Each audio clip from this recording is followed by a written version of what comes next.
Pertanyaannya, kenapa Allah tidak memperjalankan Nabi Muhammad langsung dari Masjidil Haram langsung ke langit?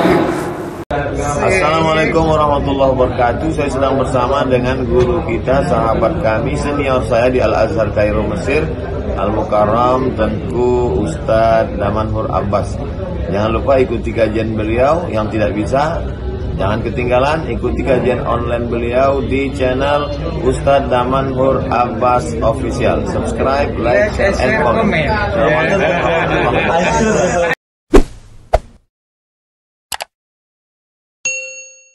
Assalamualaikum warahmatullahi wabarakatuh.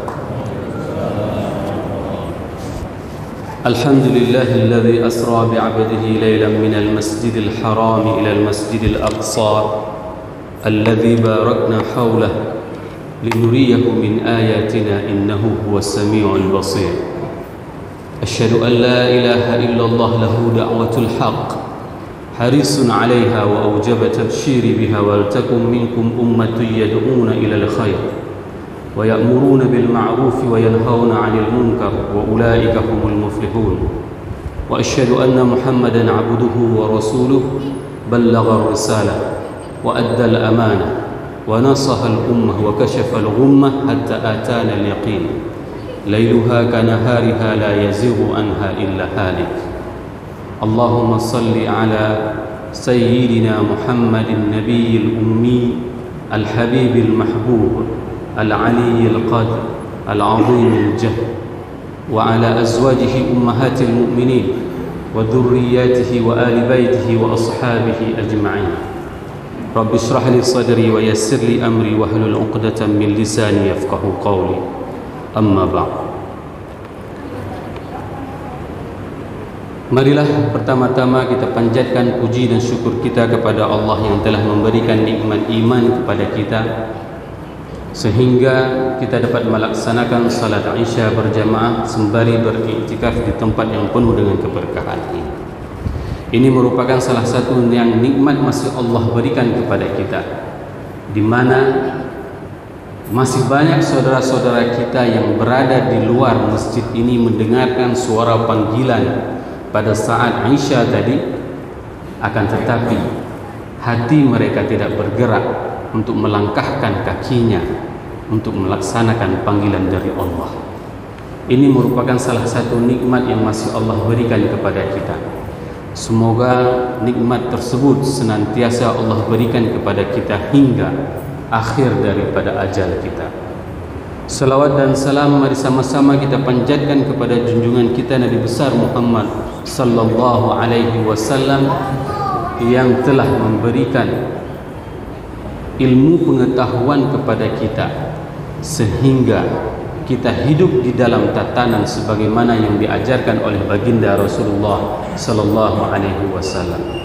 Kalaulah seandainya Allah tidak mengirim baginda Rasulullah ke atas dunia ini, mungkin kita tidak tahu bagaimana gelapnya alam semesta ini. Tidak tahu kita bagaimana cara melaksanakan salat. Tidak tahu kita bagaimana berbakti kepada orang tua. Dan orang tua pun tidak tahu bagaimana cara mendidik anaknya.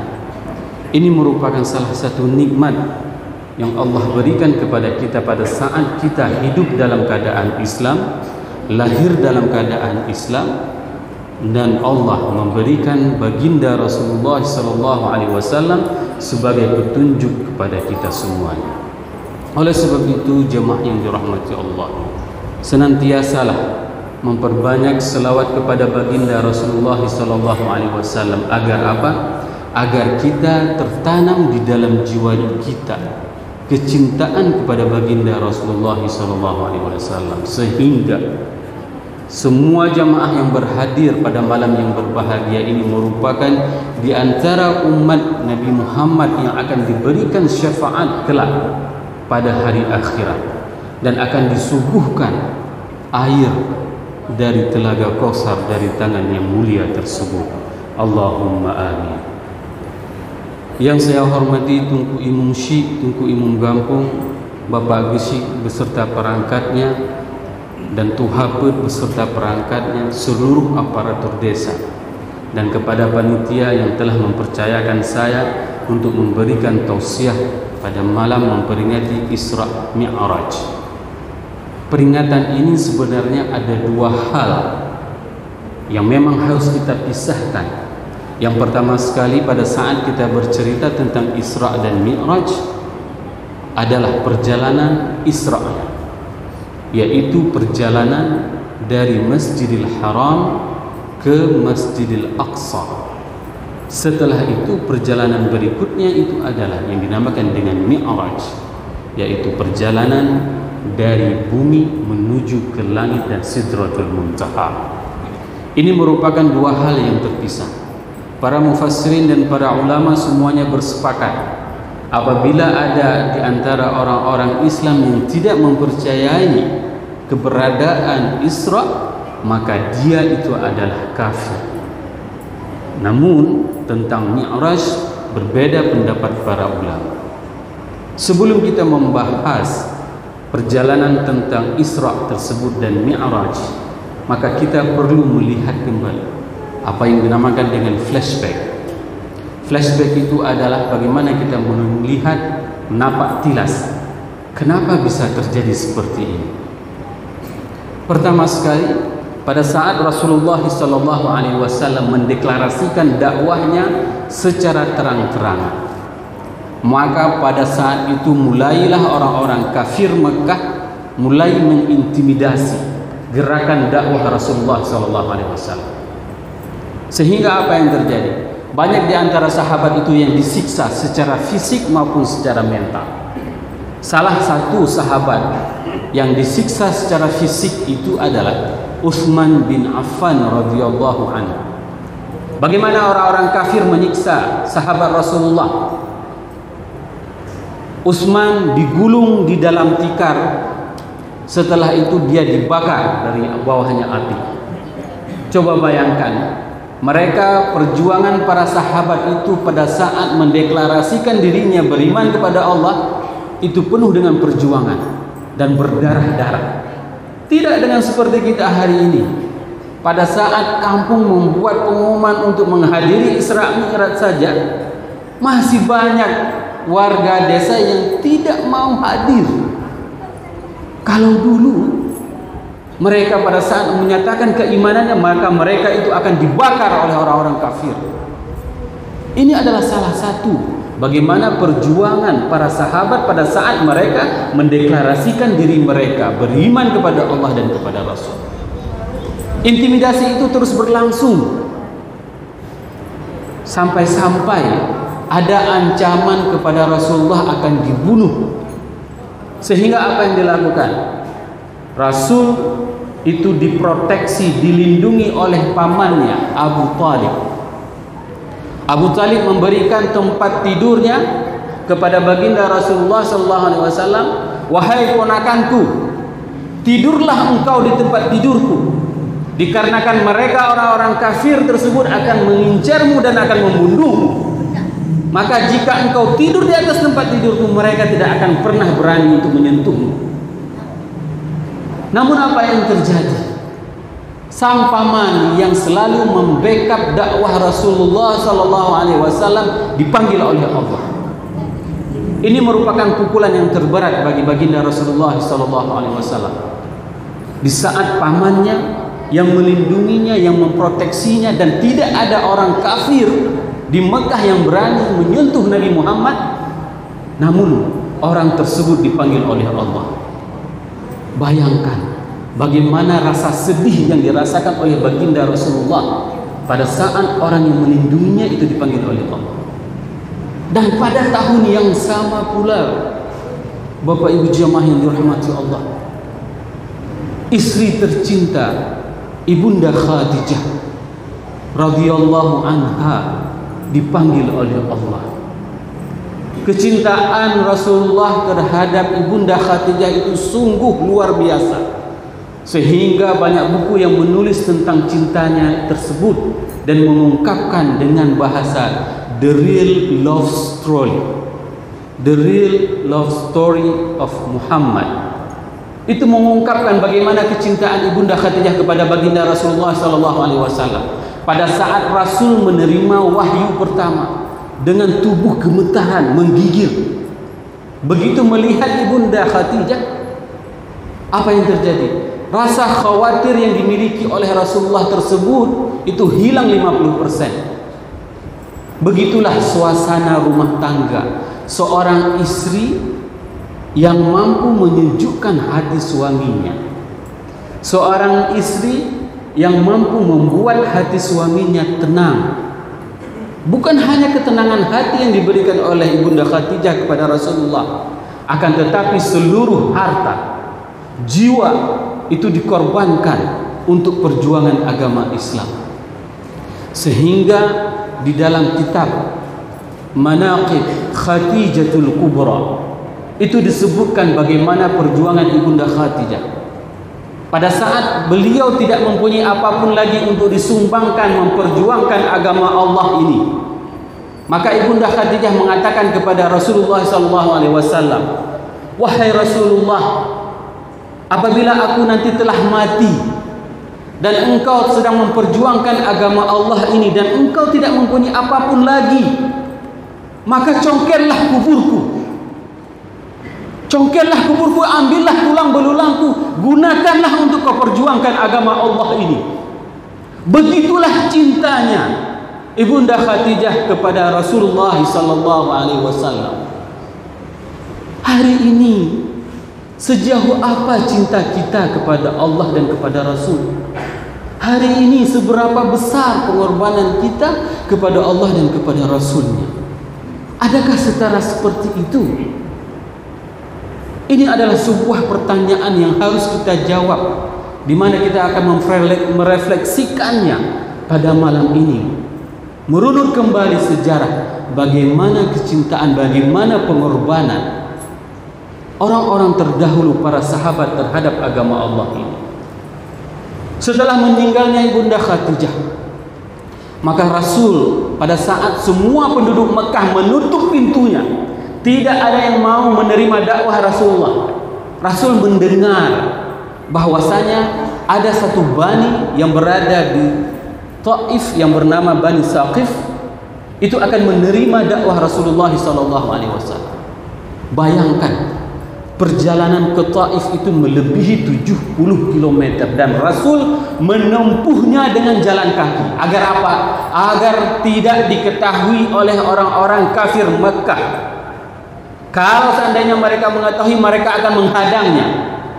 Namun apa yang terjadi? Sebelum Rasul datang ke sana, mereka sudah memberikan informasi, provokasi terhadap orang-orang Taif, bahwasanya akan datang, jika nanti kedatang kepada kalian si Muhammad yang akan menyebarkan agama baru, maka tolaklah dia. Sehingga apa yang terjadi? Anak-anak muda Bani Saqif pada saat itu, selama 15 hari Rasulullah berada di Taif menyebarkan ajaran agama Allah, tidak ada yang menerimanya. Dan bahkan Rasul dilempari bersama dengan anak angkatnya Zaid bin Harithah.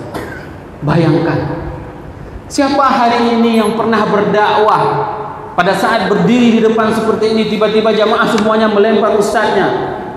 Tidak seperti itu perjuangan kita hari ini dalam memperjuangkan agama Allah. Hari ini sangat mudah. Saya datang ke masjid ini di Kutablang, jamaah sudah duduk mendengarkan.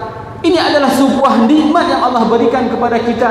Berbeda dengan suasana pada saat Rasul mengajak orang-orang. Rasul dilempari, tubuh mulia tersebut meneteskan darah, sehingga murka malaikat pada saat itu menanyakan kepada Nabi Muhammad, "Wahai Rasulullah, pintalah kepada Allah dan engkau telah diberikan izin untuk apa? Untuk digulung Bani Taif dan orang-orang Mekah. Maka akan diratakan orang-orang Mekah dengan Jabal Abi Qubais dan Jabal di Taif." Ini adalah permintaan. Dalam satu riwayat dikatakan, apabila darahmu itu menetes ke tanah, maka aku akan hancurkan Bani Saqif tersebut dan akan kuratakan orang-orang yang ada di Mekah. Apa yang dijawab oleh Rasulullah SAW? Tidak. Aku berharap ada dari zuriat mereka yang kelak nanti akan memuji Allah. Berbeda dengan kita hari ini. Pada saat kita sedang diintimidasi oleh seseorang dan kita mempunyai kekuasaan seperti itu, maka apa yang terjadi? Maka akan dibalas dendam dengan sekuat-kuatnya, maka akan dihancurkan. Bahkan mungkin kalau seandainya yang ditawarkan itu adalah damanhur, darahnya pun belum menetes, itu akan diteteskan terus, biar rata semuanya. Begitulah perbedaan bagaimana hanan, bagaimana kecintaan Rasulullah SAW kepada siapapun, baik mereka yang beriman maupun tidak beriman. Ini adalah sebuah ungkapan pada saat Rasul diusir di Taif, maka beliau pulang ke Mekah. Pada saat beliau pulang ke Mekah, beliau berdiri di maqbarah Khadijah. Pada saat itu beliau berdoa, Allahumma ilaika ashku dha'fa quwwati. Rasul mengadu kepada Allah, ya Allah, aku mengadu kepadamu bahwasanya lemahnya aku ini.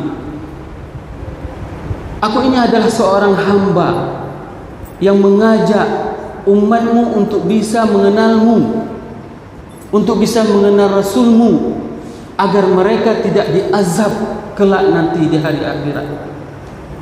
Kemana engkau akan antarkan aku? Apakah engkau akan mengantarkanku kepada musuhku yang melempariku, yang menghajarku, yang menghujatku? Ataupun engkau akan mengantarkanku kepada musuh di mana mereka itu adalah semua dalam urusanmu? Selama engkau tidak marah kepadaku, maka aku tidak peduli. Lihatlah bagaimana keyakinan Rasulullah dalam berdakwah. Rasul mengatakan selama Allah tidak murka terhadapnya, maka Rasul tidak akan pernah peduli mau dilempari, mau dicaci, mau dihina, tetap berjuang memperjuangkan agama Allah ini. Ini adalah sebuah kemuliaan yang dimiliki oleh baginda Rasulullah SAW. Inilah yang diadukan oleh Rasulullah, menyampaikan bahwasanya aku adalah hamba yang sangat lemah, tidak mempunyai kekuatan. Maka tolonglah hambamu ini. Agar apa? Agar manusia ini tidak dalam keadaan sesat, agar manusia ini tidak dalam keadaan kejahiliahan. Inilah cinta Rasulullah SAW. Pada saat itu, maka Rasul menghibur Rasulullah SAW dengan ayat Isra, ayat yang pertama.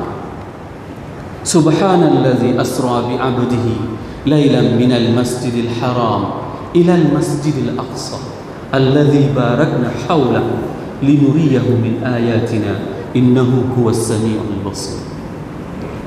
Pada saat Nabi Muhammad sedang berada di Hijr Ismail, pada malam tersebut datang dua malaikat menemui Rasulullah SAW, lalu dibelah dadanya, mulai dari atas ini sampai dengan perut, dibelah dada Rasul. Ini adalah pembelahan kedua, di mana Rasul pernah dibelah dadanya pada saat berumur 4 tahun, pada saat berada bersama dengan ibunda Halimatus Sa'diyah di tempat pengasingan sejauh 400 km dari Mekah. Diasingkan Rasulullah dari suasana kreditnya Mekah, suasana kejahiliahan yang terjadi di Mekah, diasingkan dari umur 1 sampai dengan 4 tahun. Pada saat Nabi Muhammad sedang bermain dengan teman-temannya, datang dua malaikat juga yang memaksa Nabi Muhammad lalu dibedah dadanya. Pada saat itu semua teman-teman Nabi Muhammad berhamburan berlari pulang kembali ke rumah ibunda Halimatus Sa'diyah. Apa yang terjadi? Wahai ibunda, Muhammad telah dibunuh oleh dua orang.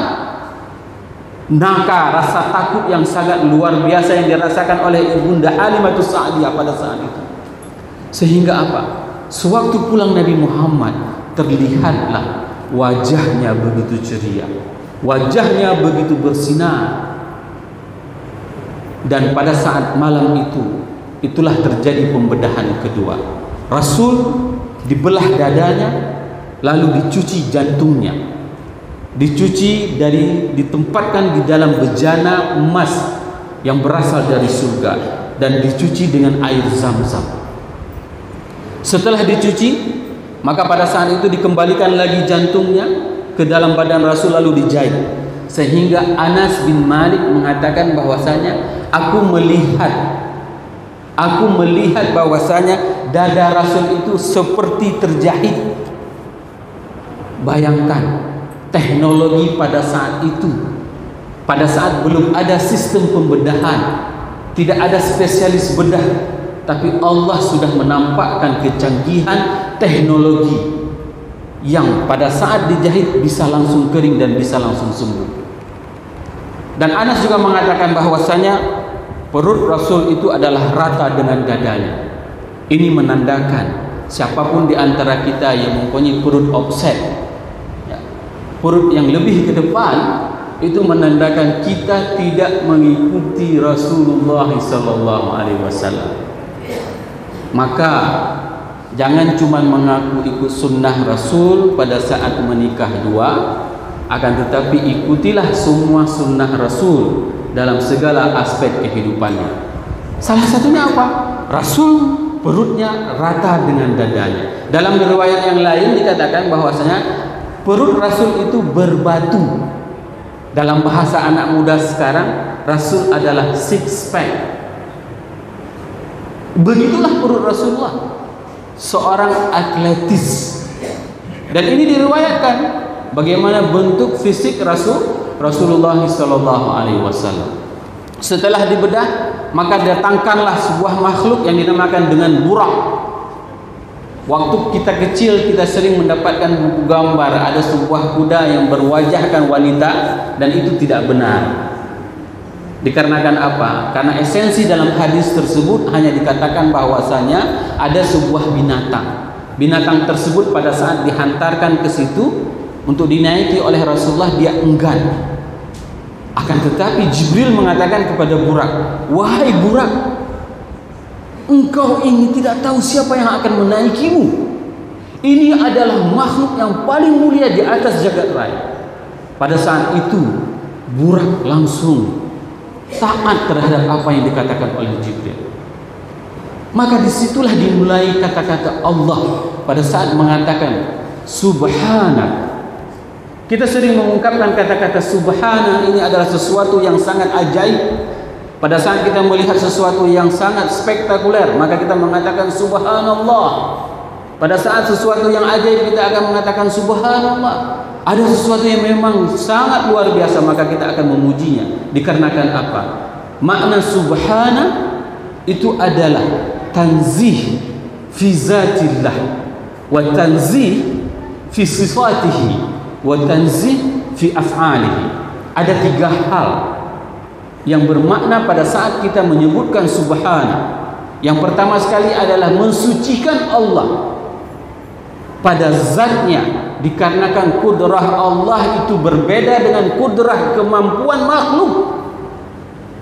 Yang kedua adalah at-tanzih fi sifatihi, karena sifat Allah itu berbeda dengan sifat makhluk. Wa tanzihu fi af'alihi, dikarenakan perbuatan Allah itu berbeda dengan perbuatan makhluk.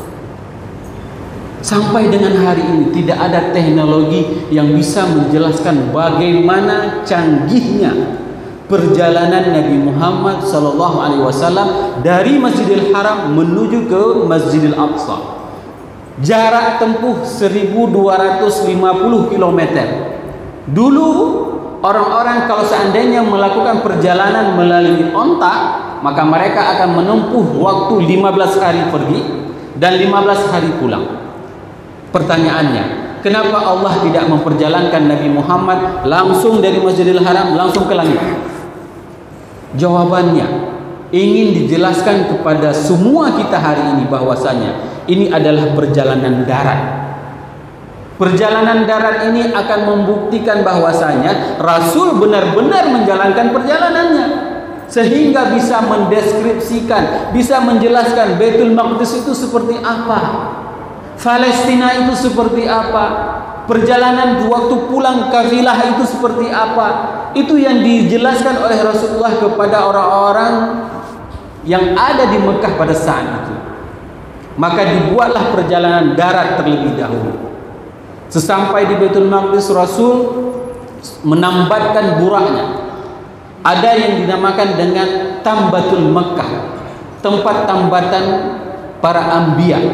Ternyata kalau kita membaca sejarah, hampir semua para nabi itu menggantungkan kudanya, menggantungkan buraknya di tempat itu. Sehingga hari ini tempat tersebut, bagi Bapak Ibu yang pernah pergi ziarah ke Baitul Maqdis, itu ada yang dinamakan dengan Tambatan Makkah, tempat menambat burak para anbiya. Disitulah Nabi Muhammad menambatkan, meletakkan, mengikat buraknya.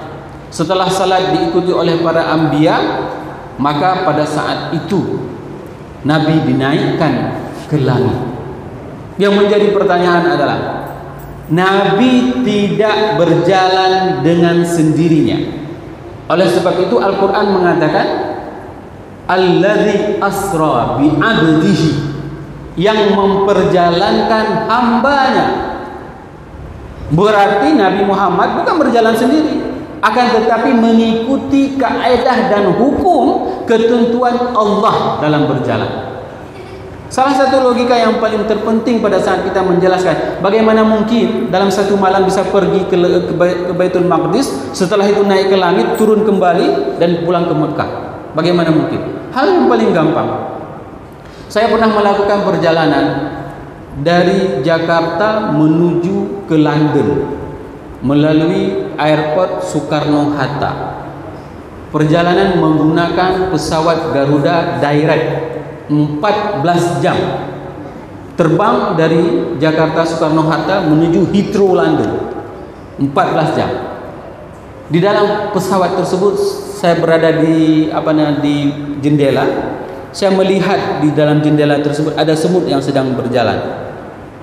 Langsung terbayang ayat ini. Inilah yang dinamakan dengan diperjalankan.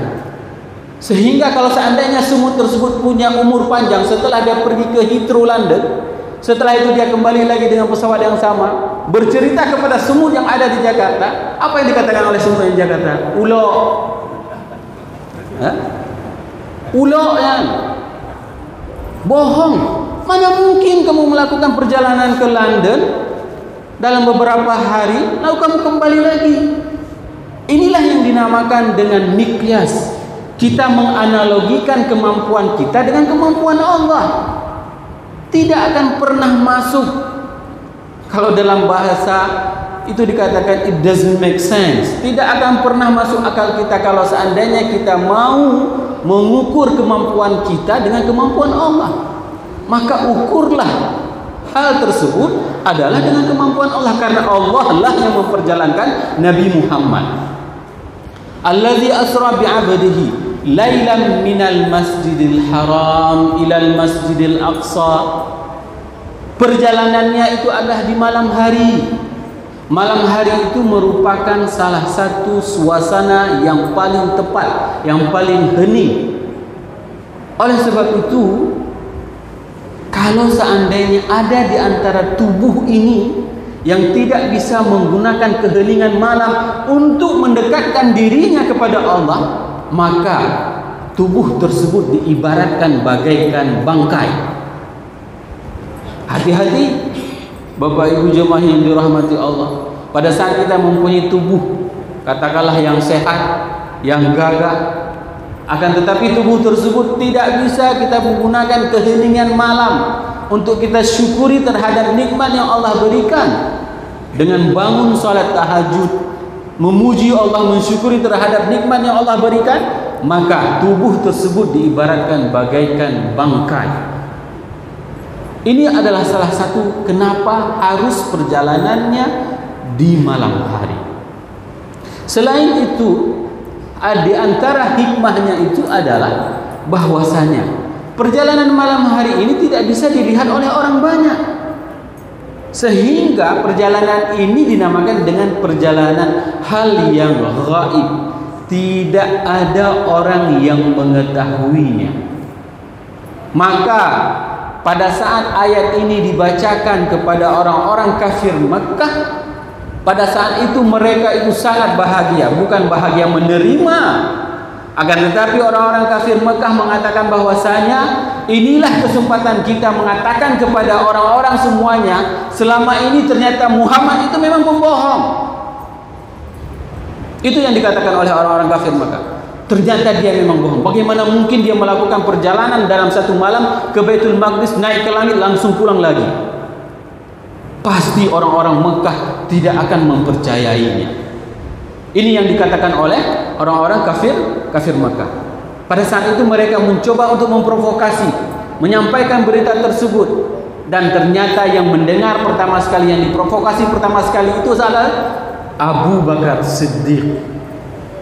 Pada saat disampaikan kepada Abu Bakar belum berjumpa dengan Nabi, belum berjumpa dengan Nabi Muhammad SAW. Pada saat itu disampaikan kepada Abu Bakar, wahai Abu Bakar, jika engkau mendengarkan Muhammad telah melakukan perjalanan semalam dari Masjidil Haram ke Masjidil Aqsa, kemudian dia naik langit bertemu dengan Tuhannya, dan dia kembali lagi ke Mekah, apakah engkau mempercayainya?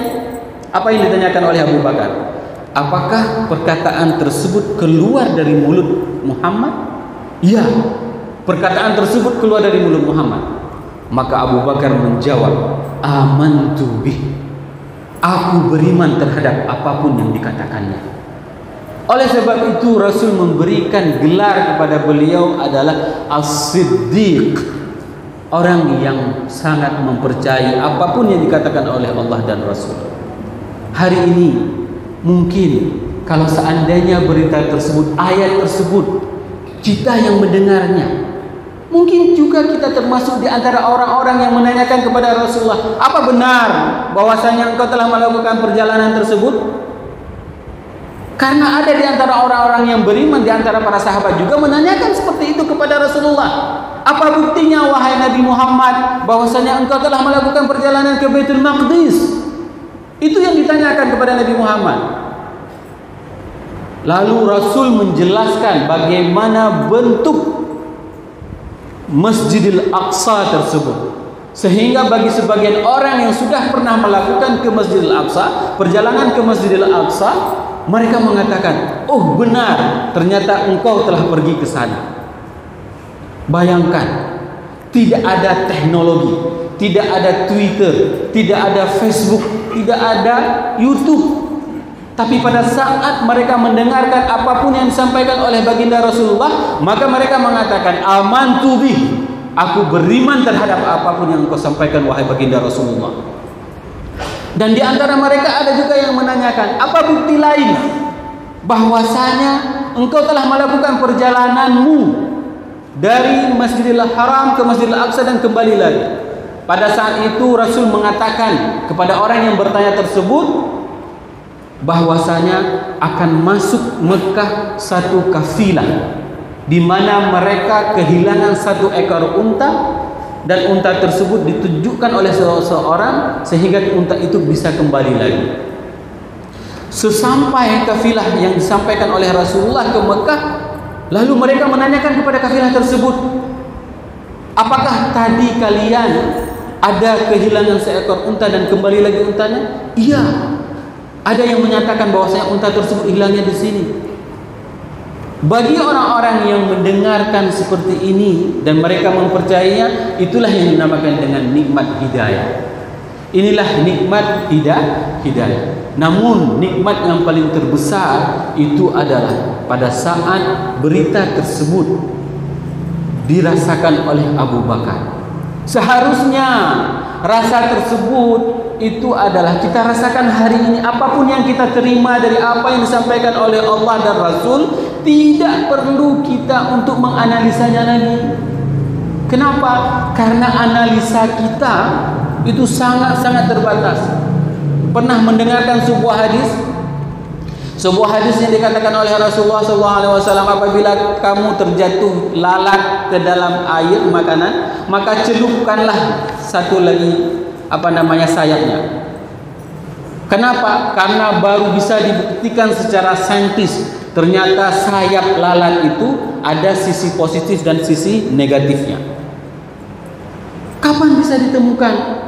Setelah sekian ratus tahun, 1443 tahun setelah diucapkan oleh baginda Rasulullah, maka ini baru bisa dibuktikan secara logika manusia.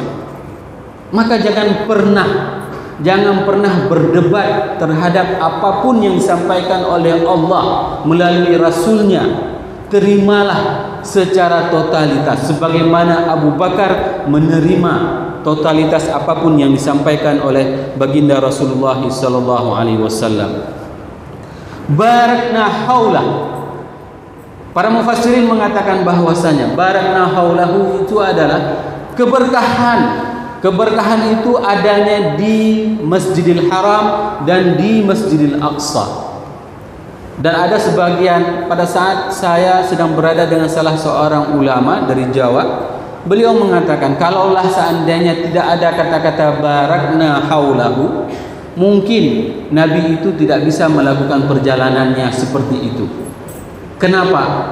Karena instrumen keberkahan itu diciptakan oleh Allah untuk baginda Rasulullah untuk melakukan perjalanan tersebut. Dalam bahasa yang lain, keberkahan itu di mana kita dapati? Di Masjidil Haram. Keberkahan itu akan kita dapati di mana? Di Masjidil Nabawi. Keberkahan tersebut di mana kita dapati? Di Masjidil Aqsa. Keberkahan di Masjidil Haram. Pada saat kita berada di Masjidil Haram, bagi Bapak Ibu yang sudah pernah melakukan ibadah haji maupun umrah, ada rasa ketenangan jiwa kita pada saat kita berada di sana. Terlebih, mana ada pemandangan yang sewaktu kita memandangnya bisa meneteskan air mata kita, kecuali kita melihat Ka'bah.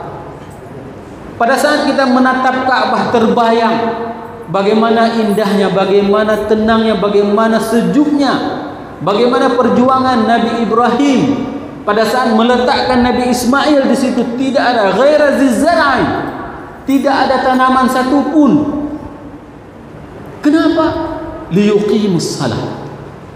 Dan lihatlah bagaimana semua manusia menuju matanya ke Mekah, ke Masjidil Haram. Inilah yang dinamakan dengan keberkahan. Suasana ibadah kita pada saat kita berada di Masjidil Haram itu jauh sangat nyaman jika kita bandingkan dengan masjid manapun. Hal yang sama keberkahan tersebut adanya di Masjidil Aqsa.